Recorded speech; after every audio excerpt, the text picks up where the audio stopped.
एक अच्छी शुरुआत जल के सफाई को लेकर के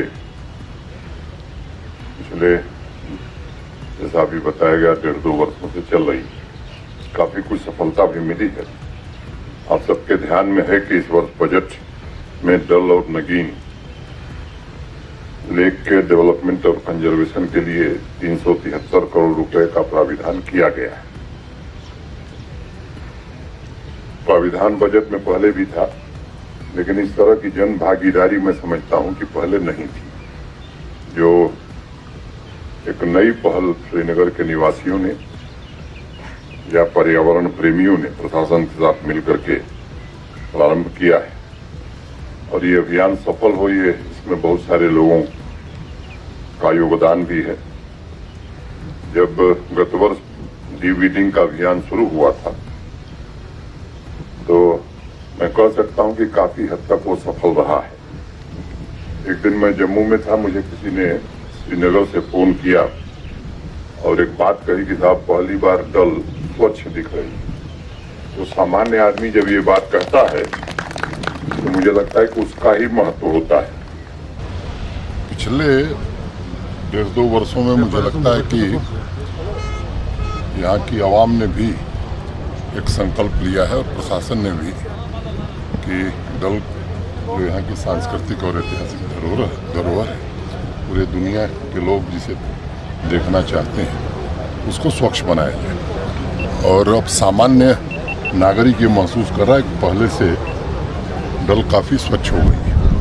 बजट में भी पर्याप्त प्रावधान किए गए हैं, 336 करोड़ रुपए और पहले भी पैसा आया, लेकिन मुझे लगता है कि इस तरह का सदुपयोग नहीं हुआ। अब स्पष्ट रूप से देखने से भी लगता है कि डल काफ़ी बेहतर हो गई और मैं उम्मीद करता हूँ कि जिस तरह से प्रयत्न प्रारंभ हुआ है, आने वाले दिनों में जैसे डल पहले थी अब 4 चिनार दिखाई पड़ रहा है, आने वाले दिनों में और बेहतर होगा। और डीबीटी मोड में जो प्रशासन ने सीधे सफाई करने वालों को पैसा ट्रांसफर किया, उससे उनके आर्थिक जीवन में भी बड़ा बदलाव आया, सामाजिक जीवन में भी बड़ा बदलाव। वो स्वेच्छा से स्वतः आकर के इस काम को कर रहे हैं और प्रशासन सहयोगी की भूमिका में आज खड़ा हो गया और आवाम भी पूरी तरह से मैं कह सकता हूँ संकल्पबद्ध हो गई। आपको लगता है हिंदुस्तान के कई राज्यों में बहुत सारी ऐसी झीलें हैं जो मशहूर है, लेकिन डल एक ऐसी एसेट है हमारी जिसको इंट्रोडक्शन की जरूरत नहीं है, साफ हो रही है, डेवलप हो रही है, लेकिन नई एक्टिविटीज़ कराने की जरूरत है, जैसे यहाँ कभी टूरिज्म की तरफ से या बाकी डिपार्टमेंट की तरफ से, ताकि पर्यटक ज़्यादा आए। मुझे लगता है कि